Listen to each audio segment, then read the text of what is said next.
sleep deprived, but they were also a little bit befuddled, and she finally looked at them and said, "Oh, I'm sorry, I must be talking very fast." And we said yes. And she said, "Well, it's just because I was just home in Ireland for the Easter holidays, and when I come back from Ireland, I also talk fast. I always talk fast because I've been with my family." What that story reminded me of is my point here about proficiency, that it is a function of time and place and experience, and how it travels is really the problematic aspect of the concept because it has to do with language. So how do you describe those aspects of language that allow it to travel? And in order to do that, I think we have to work with a concept of boundaries and limits and how that sets up our ability to do something in one situation that may or may not actually travel to other situations. In other words, the problem, if I were to gloss it in the way proficiency freezes our thinking in language teaching, is that we use the concept of general language proficiency, which does not admit to a clear set of boundaries to measure what people can actually do, but instead argues for one that covers a lot of territory. So this leads to the claim that if students can do something in the context of the classroom or the assessment, then we have assessed their proficiency as being able to do it outside in the world with language in a time and place of their own choosing. Well, here's an image that I think captures this dilemma of how the classroom bounds language to create an idea, perhaps mistaken, of general language proficiency.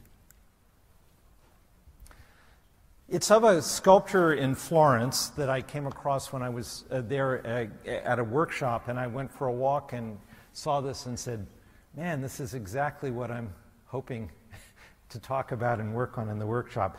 The name of it is called The Suitcase for Travel, and it's by a Belgian sculptor, a sculptor named Jean-Michel Fallon, and as I said, it's in a park in Florence. If you want to think about the suitcase as the outline of the classroom and the horizon, the background of Florence as reflecting the rich variety of language, some of which is in the suitcase and much of which is outside of the suitcase, we see that this is where the relationship is interesting. What's in the suitcase does not reflect what's outside the suitcase. It extends it, it continues it, it's part of it, but it is not a reflection of a larger whole. The relation between what's in the suitcase and what's out of the suitcase is what some researchers on teacher knowledge refer to as horizontal, very appropriately. And they call this relationship, when talking about teachers, horizontal knowledge. Let me give you an example of horizontal knowledge to make this concept gel. This is an example that my colleague Deborah Ball gives. Deborah was an elementary school teacher and focused on mathematics, and she's now quite well-known researcher, leading researcher in this concept of mathematical knowledge for teaching, or the math knowledge that teachers use when they teach.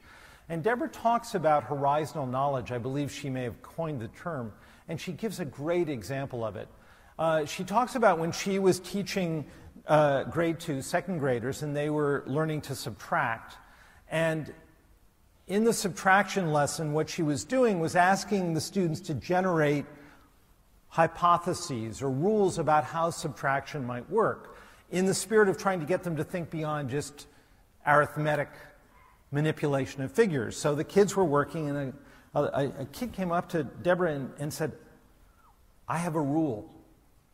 You can never subtract a bigger number from a smaller number. You always subtract a smaller number from a bigger number. So you always take 6 from 10, for example, but you never would take 10 from 6. I see some thought bubbles.